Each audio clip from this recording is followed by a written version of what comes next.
सभी को जय मसीह की। आज का वचन है सबोपदेशक की पुस्तक चैप्टर 9 का वचन 10। जो काम तुझे मिले उसे अपनी शक्ति भर करना, क्योंकि अधोलोक में जहाँ तू जाने वाला है न काम न युक्ति न ज्ञान और न बुद्धि है। आमीन। आज का जो ये वचन परमेश्वर ने हमें दिया है, इसके लिए उसे कोटि कोटि धन्यवाद। परमेश्वर ने हमें ये कहा है इस वचन के द्वारा कि जो काम इस संसार में हमें मिलता है, जिस काम के लिए हम ठहराए गए हैं, कोई भी पोजीशन है, कोई भी पावर है, चाहे कोई पोजीशन और पावर नहीं है, वो खेती है, चाहे कुछ भी है, जो काम इस संसार में हमें मिला है, जिसके हम अधिकारी हुए हैं, उस काम को हमें अच्छी तरह से करना है, अपनी जी भर से करना है, अपनी शक्ति से करना है, पूरी ताकत, पूरी बुद्धि, पूरी ज्ञान से करना है। क्योंकि जिस अधोलोक में हम जहाँ जाने वाले हैं, मृत्यु के बाद जहाँ हम चले जाएंगे, वहाँ न काम है, न युक्ति है, न ज्ञान है और न ही बुद्धि है। भाइयों बहनों, ये संसार के काम जो हैं ये सब व्यर्थ हैं। सबोपदेशक पुस्तक जब हम पढ़ते हैं, जो सबोपदेशक पुस्तक है वो राजा सुलेमान के द्वारा लिखी गई थी, जिसने परमेश्वर से, जब यहोवा ने उससे कहा था कि सुलेमान तुझे क्या चाहिए, तो उसने उससे बुद्धि मांगी थी कि तेरी इतनी बड़ी इज़राइल प्रजा को संभालने के लिए मुझे तेरी ज्ञान बुद्धि की ज़रूरत है यहोवा। और यहोवा ने उसे बुद्धि दी थी। उसने कहा था, न तेरे जैसा कभी राजा कोई बुद्धिमान और इतना अमीर रईस हुआ है और न तेरे बाद कभी होगा। उसके जैसा बुद्धिमान मनुष्य इस संसार में कोई नहीं हुआ था और ना अभी कभी हो सकता है, क्योंकि ये परमेश्वर के वचन है कि ऐसा बुद्धिमान कोई ना होगा। लेकिन जब सुलेमान ने अपनी ज़िंदगी जी, अपनी सारी ज़िंदगी जीने के बाद जब वो आखिरी निष्कर्ष पे आया, जब उसने सब तरह के पाप कर लिए, हर तरह की रईस ज़िंदगी उसने जी ली, और जब वो आखिरी समय में आया, जब उसे ये एहसास हुआ, जब उसने परमेश्वर को खोजा, उसको ढूंढा, तब उसे ये एहसास हुआ कि इस संसार में जो सूर्य के नीचे जो काम किए जाते हैं वो सब कुछ व्यर्थ है। उन कामों का कोई मतलब नहीं है, वो हमारे साथ कहीं नहीं जाने वाले हैं। सबसे अंत में जो उसके वचन है वो ये है कि परमेश्वर का भय मान, अपने काम करते जा, लेकिन परमेश्वर का भय मान तो तेरा भला अवश्य होगा, वो परमेश्वर तेरी सुध अवश्य लेगा। इसीलिए ये उसी के वचन है कि जो काम तुझे मिलता है, जिस पद के लिए हम अधिकारी ठहराए गए हैं, चाहे आप डॉक्टर हैं, चाहे आप टीचर हैं, चाहे आप मजदूर करने वाले भी हैं, लेकिन अपने काम को ईमानदारी से करना है, पूरी शक्ति से करना है, पूरी बुद्धि, पूरी ज्ञान, पूरी युक्ति से करना है। क्योंकि एक दिन जब हमारा अंत हो जाएगा, जब हम मर जाएंगे, तो हम उस अधोलोक में चले जाएंगे जहाँ पर हमारी बुद्धि, हमारा ज्ञान, हमारी शक्ति, ये सब कुछ भी काम नहीं आने वाला है, कुछ भी काम नहीं आने वाला है। इसलिए अगर परमेश्वर के नबियों ने पवित्र आत्मा से प्रेरित होकर जो पवित्र वचन हमको दिए हैं वो सही हैं, उन्हें मानिए, क्योंकि इन्हीं के द्वारा तो परमेश्वर हमसे बातें करता है।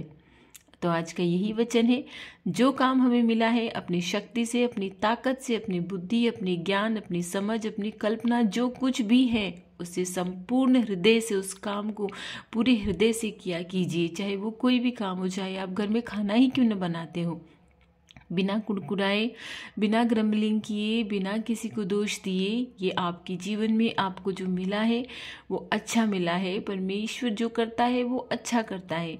प्रार्थना करते रहिए। आपको कुछ अगर जीवन में बदलाव करना है तो उस परमेश्वर से नित्य प्रतिदिन प्रार्थना करते रहिए, क्योंकि परमेश्वर में की गई प्रार्थना कभी व्यर्थ नहीं जाती है। परमेश्वर हमारी प्रार्थनाओं का उत्तर अवश्य देता है। अगर उसने अभी तक आपकी प्रार्थनाओं को उत्तर नहीं दिया है तो वो आपके धीरज को परख रहा है। उससे कभी भी बलवा ना कीजिए, परमेश्वर पे कभी ना कुड़कुड़ाइए। जैसा जीवन मिला है, जो जीवन मिला है वो हमारे भाग्य में था, उसके हम अधिकारी ठहराए गए हैं, इसलिए वो हमें मिला है। उस परमेश्वर पे नहीं कुड़कुड़ाना है, क्योंकि उसकी युक्तियों को हम नहीं बिगाड़ सकते, उसकी कल्पनाओं को हम नहीं बिगाड़ सकते। कुछ तो उसने हमारे बारे में सोचा होगा, इसीलिए वो हमें ऐसा जीवन दे रहा है। हम हमेशा दूसरों के सुख को देखकर ये सोचते हैं कि प्रभु इसे ऐसा जीवन दिया है, मुझे क्यों न दिया है। शायद हमारे लिए वो जीवन अच्छा नहीं है, इसलिए परमेश्वर ऐसा जीवन हमें नहीं देते हैं। लेकिन हमें एक ऐसा जीवन दिया है कि हम रोज़ाना उसके पवित्र वचनों का शहद पीते हैं, रोज़ाना उसके पवित्र वचनों को सुनकर हम तृप्त होते हैं। ऐसा जीवन हर किसी के पास नहीं है। रोज़ाना उससे प्रार्थना करते हैं, उसे स्मरण करते हैं। जिसने हमें बनाया है हम उसे कभी नहीं बना सकते हैं, लेकिन उससे प्रार्थना कर सकते हैं, उससे हमारी ज़रूरतों की चीज़ें मांग सकते हैं। और ऐसा अवश्य है कि कोई भी पिता अपने पुत्र को मछली मांगने पे सांप बिच्छू नहीं देता है। तो वो तो भला परमेश्वर है जिसने संसार को रचा है, संसार की हर एक चीज़ को रचा है। वो हमें ऐसी चीज़ें कभी नहीं देगा जो हमारे भले की नहीं है। वो हमेशा हमें ऐसी चीज़ें देगा जो हमारे भले की हैं।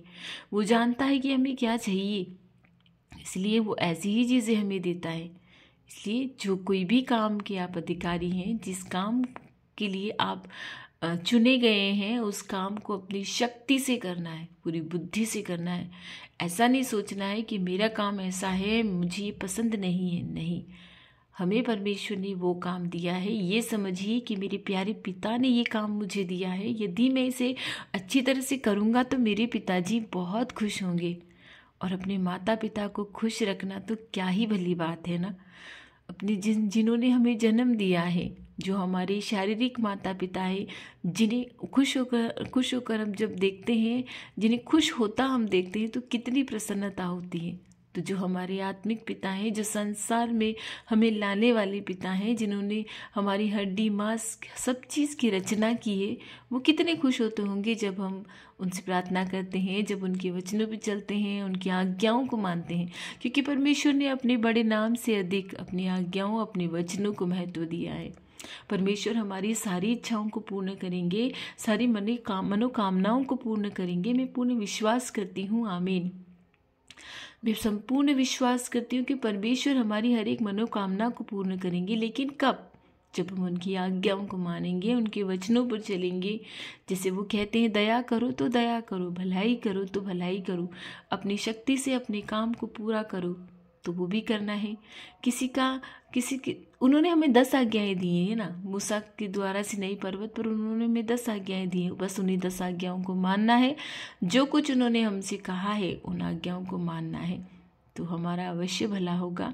इन्हीं वचनों के साथ आइए हम सब लोग मिलकर एक साथ प्रार्थना करते हैं उस भले खुदा से, उस राजा से, उस हमारे हाकिम से, उस हमारे यहोवा से, जो हमारी रोज़ाना प्रार्थनाओं को सुनता है, जो हमें प्रसन्न रखता है, जो रोज़ाना हमारी प्रसन्नता का कारण है। उस खुदा से, उस हमारे राजा से हम प्रार्थना करते हैं। धन्यवाद, धन्यवाद, धन्यवाद हमारे खुदा, हमारे हाकिम, हमारे राजा, हम पर प्रभुता करने वाले संसार के सर्वशक्तिमान पिता परमेश्वर, जिसने इतना बड़ा संसार बनाया है। और आज के वचनों से आपने हमें इतने अच्छे वचनों से हमें तृप्त किया है। हम हर बात में ग्रम्बलिंग करते हैं परमेश्वर, कुड़कुड़ाते हैं। हम उन इजरायलियों की तरह कुड़कुड़ाते हैं जो 40 वर्ष तक भटकते रहे और कुड़कुड़ाते रहे। सब कुछ मिलने के बाद भी हम कुड़कुड़ाते हैं।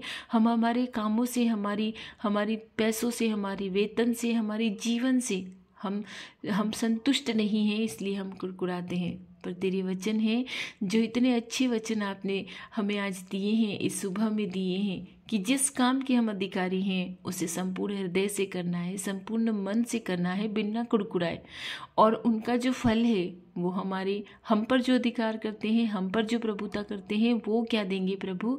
तू हम उसका फल देगा, क्योंकि तू हमारी मेहनत को देखता है, तू हमारी समस्याओं को देखता है, कठिनाइयों को देखता है। हे भले खुदा, ऐसे मार्ग पे हमें ले चल कि जैसा भी काम हमें मिला है हम अच्छी तरह से कर नहीं पाए, हम कुड़कुड़ाए नहीं, हम उन समस्याओं से निकल जाएं। तेरी पवित्र आत्मा के द्वारा हम उस समस्याओं से निकल जाएं।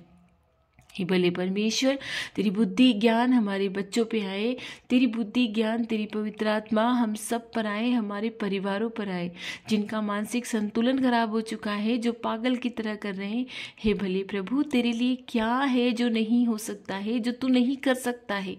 तो सब कुछ कर सकता है परमेश्वर। तेरी इस धरती पर आने की भी ज़रूरत नहीं है, तू स्वर्ग से आज्ञा देगा और सब कुछ हो जाएगा।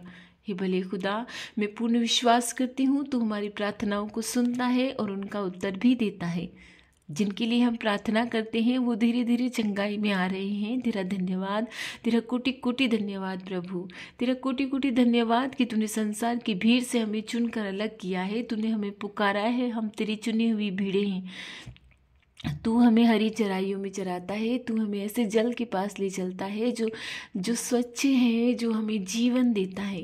हे भले परमेश्वर, तेरा कोटि कोटि धन्यवाद कि तूने हमें चुना है, तूने हमें चुनकर अलग किया है।